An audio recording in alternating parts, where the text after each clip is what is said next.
guys, thanks so much for checking out my channel. I really appreciate it. Please click to subscribe. I got so much reaction to my last episode about the sheriff accused of killing the judge in Kentucky and this secret alleged sex ring and women saying they were forced to have sex with the judge in order to avoid jail time. Well, there's so much more.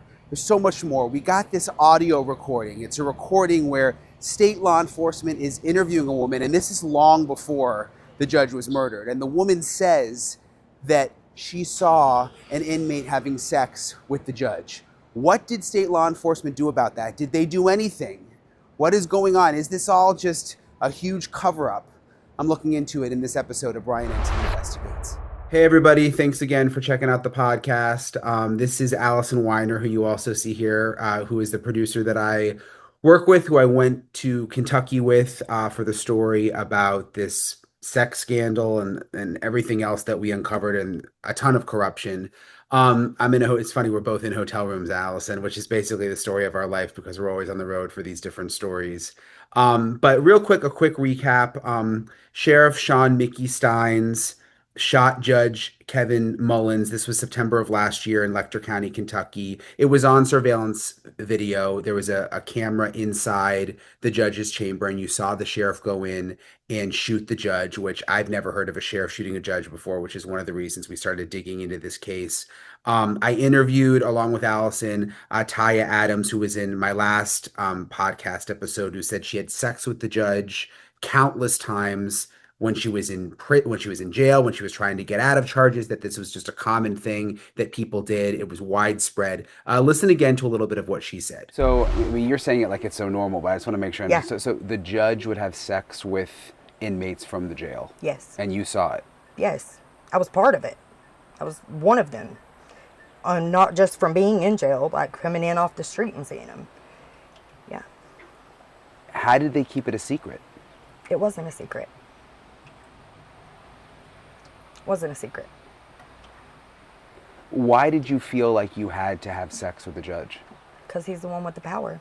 He holds my entire life in his hands. He's the one that makes the decisions over whether I get to keep my children or not. He's the one that makes the decisions on whether I go to jail. Okay, so that was Taya. It was quite an interview that Allison and I did when we were in Kentucky. Allison, you can't see her on video, but she was behind the scenes. But Allison has really been digging into sort of the why behind all of this, because we got so much reaction to our first story, and people wondering, how does this all fit in with why the sheriff may have killed the judge?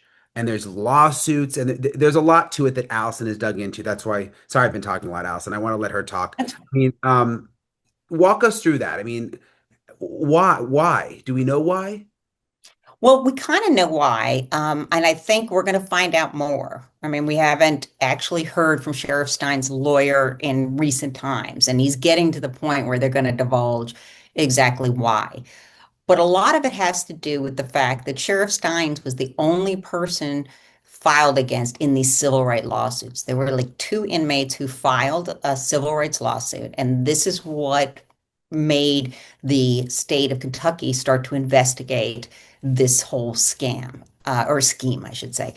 Basically, what we have here is that the sheriff was sued along with Letcher County for behaviors that forced inmates into having sex in order to get drug rehab or home detention, either to go to a drug rehabilitation center or have home detention. So in the process, after this lawsuit, and in the lawsuit, they alleged that Deputy Ben Fields had been forcing these 2 particular victims, allegedly had forced them into having to have sex. He ended up getting convicted, but the lawsuit continued. It was a civil rights lawsuit in federal court, and Sheriff Stines had to be deposed. And a lot of the questions that were going to be asked of Sheriff Stines was, who else was involved in this? Was it just Deputy Ben Fields? And there were a place in the lawsuit like where you could add new people. So what ended up happening is that the sheriff was deposed, and then just a couple days later, he shot the judge. And the nexus there is the sheriff was told not to talk. The sheriff was not to divulge that there were other people involved in this scheme. We don't know how he was told not to talk. We don't know exactly what kind of threats were levied at him. But this has been something that has been out there, that the sheriff went into that depot and he said nobody else was involved. And we even know from the investigation by the state of Kentucky into Deputy Ben Fields that one of the alleged victims said that Judge Mullins was having sex with inmates as well. Other people were involved, according to the victims, and that's how there's a connection. Okay. And this is an explosive. You mentioned that one of the victims said that the judge was also involved in one of these interviews. Was that with state law enforcement? Yes. Okay. This is really explosive. And Allison obtained this audio where the victim names Judge Mullins. I want to play this for you. Actually, I have it on my phone here right now. I'm going to play for you the sound from this interview. All right, listen. He does have some videotapes of some stuff in the judge's chambers. What kind of stuff? Just with girls sexual and stuff. What describe? Have you seen the videos? I've seen one partly, just him having sex with girls for to be able to get out of jail. Who was having sex? Ben and just some higher ups up there. Who? The judge and. You saw the video. Yeah. What did you see on the video? I mean, I've seen Judge Mullins having sex with a girl. Who was the girl? I don't know, because I don't know a lot of people from over there. Where was it at? In his office, in the judge's chambers. Is that the same place that you were meeting Ben? Is that how you know it was a judge in chambers? Yeah. And this was Judge who? Mullins. So she clearly says that she saw Judge Mullins having sex with an inmate, is what she said. Right. And what ended up Nothing happening. done about, I mean, this is to state law enforcement. This is an interview to state law enforcement long before the sheriff killed the judge. I'm just wondering, like, did they not investigate? Do we know? They said that they did, but you don't really see any record of them doing anything. They ask her if she has any evidence. It sounds like they don't really particularly believe what she's saying. She says that there's a videotape, she believes, and she says the guy's name. They look for the guy. He says he is only going to give it if they get rid of his warrants. They say they can't do that. And that's about the extent of the investigation. There's no record of them having an interview with Judge Mullins. There's no record of them talking to anybody else besides Ben Fields, the guy that was actually arrested. And, then the lawsuit has been going forward, the civil lawsuit. But you don't really see much of an investigation by the state of Kentucky, and that's disturbing. How is it that we went there and, a woman told us that she saw the same thing as and participated in the same thing as what this other witness said? And there are other women too that just didn't want to go on camera. Like, do you think that the state really tried to investigate? You know what? I can't get inside their heads, but it doesn't look like it from the documents and the documents that were turned over pursuant to a FOIA request. So you don't really see them doing much of anything. You see them finding one guy who's involved in this whole sex trafficking scandal, and that's Ben Fields. But you don't see them really going at anything else. And the only person that really was going to ask who else was involved was going to be the lawyer at this, in the federal civil lawsuit when Sheriff Stines sat down for that deposition and they asked him and he said nobody else was involved. And that's where we get to the crux of the matter. He didn't talk about all these other women. And I believe he knew. And he didn't do it because he was afraid and he had been threatened by someone. And that is what our sources, we both know, are telling us. In terms of all the women, from the very beginning, there were women saying they were victimized by other people in the Letcher County law enforcement community, also people with the judge. I heard that at the very beginning. You heard that at the very beginning. But they were afraid. There's like this, it's a very small place, and they're afraid of retaliation. And it seems to be something that they should be afraid of, because whenever these women would sort of try to buck against the system and say, I'm not doing the sex anymore, at least according to the complaint according to the civil lawsuit, they got arrested again. And they were drug addicts, basically the perfect victims. Nobody's going to believe them. They have a history of substance abuse, arrests, lying about things, whatever, things that go with having an addiction to different substances. So it's pretty much a culture of fear, and you have alleged victims who have no power and who are usually not believed. Yeah. So but it wasn't like they weren't saying anything, at least behind closed doors. But then they would be like, "Don't use my name, and don't say where I live, and don't act. Can I meet you somewhere secret?" That kind of thing. Where does the lawsuit stand now? Is it still ongoing? They were supposed to be settling it, but it's still ongoing. I mean, there's been no settlement as of yet.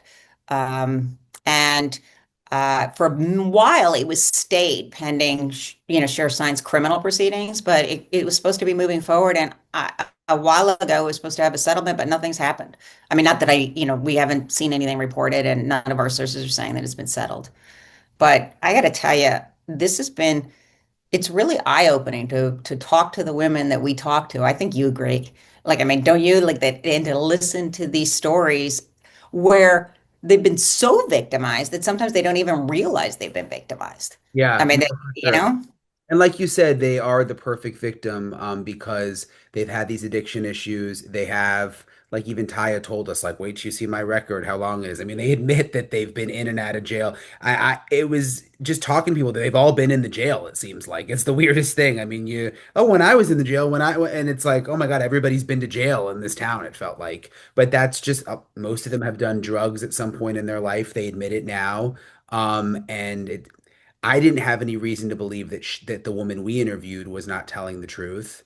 I'm just wondering when they arrested Deputy Ben Fields, um, I did they not realize that there were other people possibly involved? I mean, or maybe they just sort of needed sort of like a guinea pig to be done with it.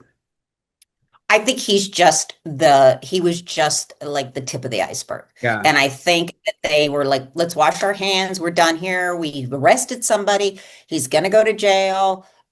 These are serious charges, and this is all done. And after that happened, then, we have the lawsuit where somebody's about to talk. The sheriff's about to give testimony. Everybody was waiting to see what is he going to say. And he ends up saying very little. And we know now from all these women, Sheriff Stein was there for a long time in a position of power. He knew. And I think we're going to find that out when he goes to trial. Probably saw things and knew things and didn't discuss them, at that deposition because of this is a lot of powerful men involved in this exploitation of these women. And Deputy Benfield, who is the deputy who was arrested and charged, it was rape, right? Wasn't it rape? Yeah, rape 3. Yeah. So we interviewed a jailer who had worked at the jail, and sort of described how even after he was arrested, he got this special treatment within the jail, which just goes back to the corruption and how deep it goes. Listen to what she said about when this deputy ended up in the county jail. When did you realize that something strange was going on at the jail? When Ben Fields came in and became an automatic trustee. That was what had made my eyes go, oh wow, okay, so our systems aren't how they're supposed to be, not even in our guidelines. It confused me because, most times in jail, when somebody comes into jail, you're there for a while, and then there's the process of, if you want to become a trustee, which is one of the inmates where they get to do special jobs like helping prepare the food or going out on work release, you have to apply for that. You have to ask for it. You have to show that you have the initiative to want to do it. And Ben Fields, from first day stepping into our jail, was a automatic trustee. Special treatment. It was awful. We have 2 solitaries that is beside the ice box where they keep all these supplies, feminine products, pops, stuff like that, which is supposed to be a one-man cell. At some points there's 2 or 3 people in there, but there was 2 men that was in that cell that had gotten moved, so that way Ben Fields could be moved into that cell. He got a brand new bed, he got a brand new flat screen TV, automatic trustee, he had his own pack of cigarettes in the break room, Marlboro red shorts. It just wasn't fair, you know what I mean? it just showed the system wasn't how it should be.